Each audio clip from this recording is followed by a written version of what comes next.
Good morning, VEDA. So, I'm gonna go off topic today. I've been thinking about last night with Ferguson in Missouri. The bad things and the dark things in the world, they get really overwhelming sometimes. I just feel like this week we've seen it, at least here in America, we've kind of seen it more than we usually do. Like with Ferguson, obviously. But then even with the death of Robin Williams, it's sad, but it's been, good conversation, really good conversation about depression and suicide, which is awesome, and we need that. There has been some backlash, but of people saying really awful things, or people putting out false information. There's always a battle being fought by someone somewhere. And it just gets really overwhelming sometimes. And then you feel like there isn't anything you can do. There's this hopeless feeling because you're like, all I'm doing is retweeting what somebody else already said. I am a Christian. And so, I pray about it. Which is good. I don't want to sit here and say that prayer isn't important, and I'm not here to shove my beliefs on you. I know a lot of you guys aren't Christian, and so I don't want you to take me sharing what I believe as me forcing it on you. It's fine. I'm not here to do that.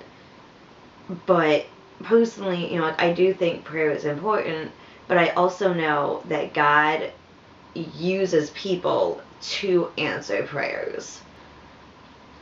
And so it just makes me wonder of okay, so how can we actually help physically as well, not just with our prayers, but also with our actions, and how else can we help? Because sometimes you just feel like a retweet and a prayer isn't enough, even though that might be all you have at the moment.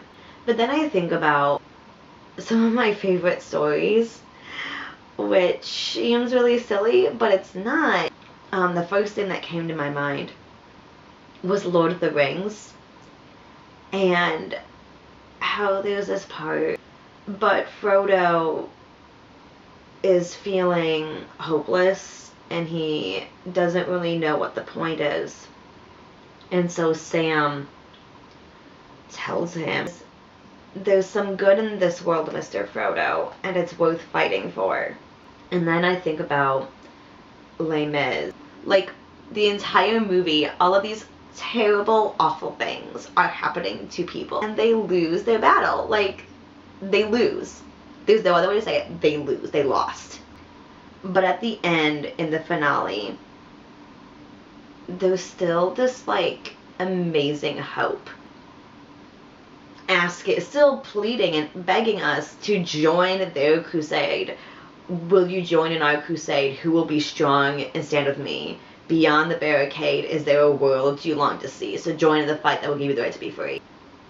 And I know the words in the finale are a little bit different, but I just feel like even when they lost, they're still asking, come and fight with us. Fight for the good. Fight for justice and the good things in this world, because it's worth it. Sometimes we think of the Christmas story in the Bible, and again, I'm not pushing my beliefs on you, but so much of the story of Christmas, or this is the Christian message, which I know we don't do the greatest of jobs of sharing it, really, the hope that there is, and I'm sorry for that. That's another topic for another time.